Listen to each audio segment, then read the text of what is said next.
Assalamu alaikum wa rahmatullahi wa barakatuh. Nga foli be ka tara aw bɛɛ lajɛlen ma. O kɔfɛ ni y'an ka video filanan min n'a bɛ application min ɲɛsinnen don mɔgɔw ma ani baara yɔrɔ minnu ka baara ɲɛsinnen don denmisɛnninw na kalanni ma k'a daminɛ depuis crèche la fo ka taa se université ma an'an ka lieu de formation. Ni application web de don, application client serveur de don, application responsive de don. Application responsive o ye application jumɛn ye?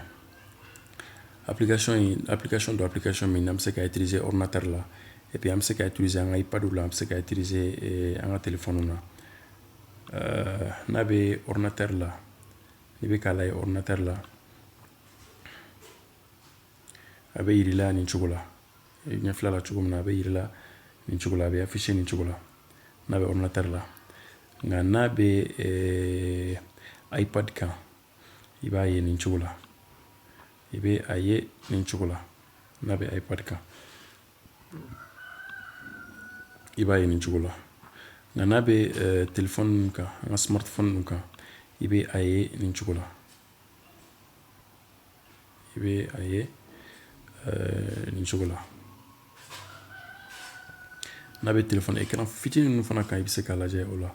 O b'a yira k'a fɔ a bɛ se ka utiliser an ka téléphone na, i bɛ se k'a lajɛ téléphone na, i bɛ se k'a lajɛ iPad la, i bɛ se k'a lajɛ ordinateur la. I mako bɛ min na dɔrɔn pour que i ka se ka application de utiliser o de ye navigateur dɔ ka sɔrɔ i ka ordinateur kɔnɔ o i ka iPad kɔnɔna na o i ka téléphone kɔnɔna na.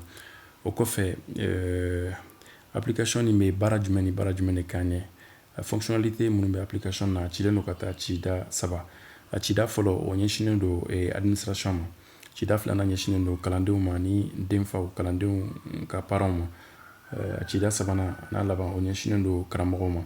Cida fɔlɔ min ɲɛsinnen don administration ma, baara minnu bɛ yen nɔ n'a b'o k'an ye o dɔ de ye kalanden ka dossier, o bɛ se ka gestion bɛ se ka kɛ cogo min na nɔgɔya la, ani ka se inscription ma, ani professeurs ka gestion, ani emploi du temps gestion ni classe gestion, ani ka se cours gestion ma. Min ye a baara tilayɔrɔ filanan ye n'o ɲɛsinnen don kalandenw ma ani denfaw ma, o de ye denfaw bɛ se ka emploi du temps ye cogo min na nɔgɔya la, ani kalandenw bɛ se k'u ka emploi du temps sɔrɔ nɔgɔya la, ani u bɛ se k'u ka notes ye nɔgɔya la cogo min na, n'u ka bulletins, ani u bɛ se k'u ka parents d'élèves bɛ se ka den ka absence n'u ka présence lajɛ cogo min na nɔgɔya la. A tilayɔrɔ sabanan n'a laban o ɲɛsinnen don karamɔgɔw ma. O dɔ ye karamɔgɔ bɛ se ka note don cogo min na nɔgɔya la, ani u bɛ se ka absence fana don cogo min na, kalanden min bɛ yen n'o tɛ yen nɔ ka présence n'u ka absence u bɛ se k'o don cogo min na nɔgɔya la, ani u ka cahier de texte ani appréciation u bɛ se k'olu don cogo min na nɔgɔya la. Nin ye fonctionnalité ye, fonctionnalité mun ni an hakili sera a ma. Ka tuma dɔ la i bɛ taa sɔrɔ fonctionnalité dɔw bɛ yen nɔ, i bɛ taa kalanyɔrɔ dɔw sɔrɔ yen nɔ, baara kɛrɛnkɛrɛnnen dɔ bɛ yen nɔ o bɛ fɛ o ka kɛ application na. An bɛ min fɔ o de ye application min dilannen don tubabu jamana na wa dilanna kɔfɛ ka na an yɛrɛ ka application dilannen don, an bɛ se k'a dilan cogo bɛɛ lajɛlen na ka bɛn an yɛrɛ ka besoin ma, ka bɛn an yɛrɛ bɛ fɛ ka utiliser cogo min na an bɛ se ka dilan ka bɛn o cogo ma. Bon o la i mako b'a la cogo min na i bɛ fɛ application nin ka dilan i ye cogo min na ka bɛn i ka besoin ma, e dan ye dɔrɔn k'o fɔ an ye an b'a dilan ka bɛn i ka besoin ma. O kɔfɛ avantage jumɛn bɛ application ni utilisation na? Application ni utiliser la avantage jumɛn de bɛ a la?